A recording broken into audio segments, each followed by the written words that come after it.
మీలో ఎంతమంది ఇలా బ్రష్ చేసిన తర్వాత వాటర్ తాగుతారు మార్నింగ్ టైం? నేనైతే డైలీ అనుకుంటాను వాటర్ తాగాలి మార్నింగ్ టైంలో అని. కానీ అస్సలు నాకు కుదరదు. ఎందుకంటే మార్నింగ్ టైంలో హడావిడి ఉండిపోతుంది. పిల్లల స్కూల్‌కి టైం అయిపోతుంది కాబట్టి.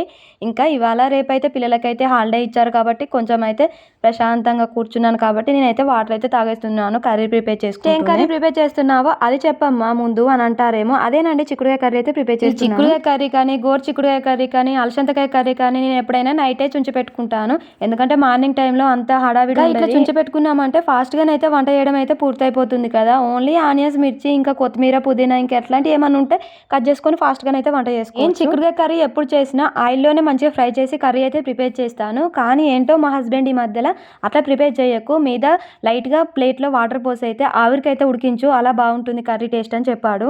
ఈ మధ్యనైతే అలానే చేస్తున్నాను. అంటే అందరూ అలా ప్రిపేర్ చేయరని కాదు, కొంతమంది అలా చేస్తారు, కొంతమంది ఇంకో స్టైల్‌లో చేస్తారు. నేనైతే ఈ విధంగానైతే కర్రీ ప్రిపేర్ చేస్తాను చిక్కుడుకాయ టమాటా కర్రీ. ఎప్పుడైనా సాల్ట్ వేసి కర్రీస్ అయితే అన్ని ఉడికించుకున్న తర్వాత అల్లం వెల్లుల్లి పేస్ట్ పసుపుని అయితే యాడ్ చేస్తాను. ఫస్ట్ అయితే యాడ్ చేయను ఆయిల్‌లోనే. ఇలా ఆవిరికి కర్రీ ఉడికించుకోవడం వల్ల టేస్ట్ అయితే ఎంత బాగుంటుందంటే సూపర్‌గా ఉంటుంది. ఈ కర్రీ అనే కాదు, ఆలు టమాటా కర్రీ అయినా ఇంకా టమాటా కర్రీ అయినా ఏదైనా కూడా చాలా బాగుంటుంది టేస్ట్.